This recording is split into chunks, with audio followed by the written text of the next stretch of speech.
ನಮಸ್ತೆ. ಇವತ್ತು ನಾನು ಮತ್ತೊಂದು ಹೊಸ ವಿಡಿಯೋದೊಂದಿಗೆ ನಿಮ್ಮನ್ನು ಭೇಟಿ ಮಾಡ್ತಾ ಇದ್ದೀನಿ.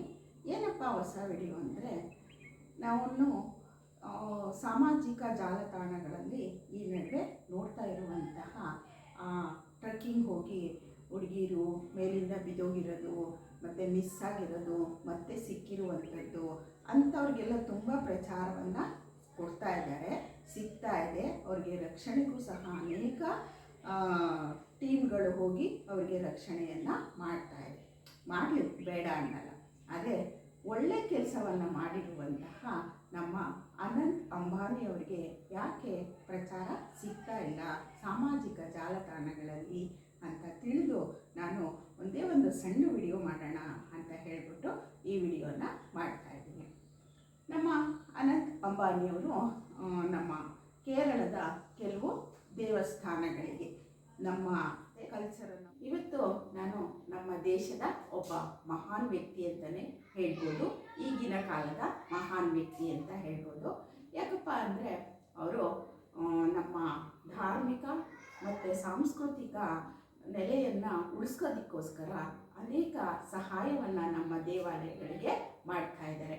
ನಮ್ಮ ರಾಜ್ಯದ ದೇವಾಲಯಗಳಿಗೆ ಮಾಡಿಲ್ಲ ಇರ್ಬೋದು, ಆದರೆ ಕೇರಳದ ಅನೇಕ ದೇವಾಲಯಗಳಿಗೆ ಅವರು ಸಹಾಯವನ್ನು ಮಾಡ್ತಾ ಇದ್ದಾರೆ.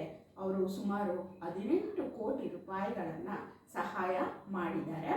ಯಾವ ಯಾವ ದೇವಸ್ಥಾನಗಳು ಅಂದರೆ, ಕೇರಳದ ರಾಜರಾಜೇಶ್ವರಂ ದೇವಸ್ಥಾನ ಮತ್ತು ಗುರುವಾಯೂರ್ ದೇವಸ್ಥಾನಕ್ಕೆ ಅವರು ತಲಾ 3 ಕೋಟಿ ರೂಪಾಯಿಗಳನ್ನು ಕೊಟ್ಟಿದ್ದಾರೆ.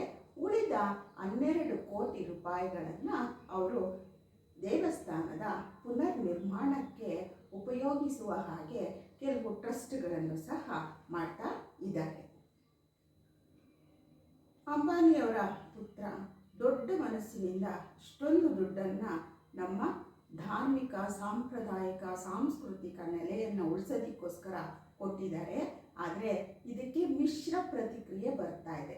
ಕೆಲವರು ಹೇಳ್ತಾರೆ, ಕೆಲವು ಎಜುಕೇಷನ್ ಡಿಪಾರ್ಟ್ಮೆಂಟ್ಗಳಿಗೆ ಕೊಡಬೇಕಾಗಿತ್ತು, ಎಜುಕೇಷನನ್ನು ಅಂದರೆ ವಿದ್ಯೆಯನ್ನು ಬೆಳೆಸ್ಬೋದಾಗಿತ್ತು, ಪ್ರಚಾರ ಮಾಡ್ಬೋದಾಗಿತ್ತು, ಬಡವರಿಗೆ ಸಹಾಯ ಆಗೋದು ಅನ್ನೋ ರೀತಿಯಲ್ಲಿ ಹೇಳ್ತಾ ಇದ್ದಾರೆ.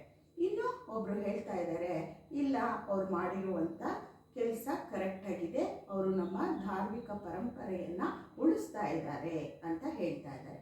ಏನೋ ಒಂದು ಅವ್ರ ಮನಸ್ಸಿಗೆ ಬಂತು, ಅವರು ಕೊಟ್ಟಿದ್ದಾರೆ.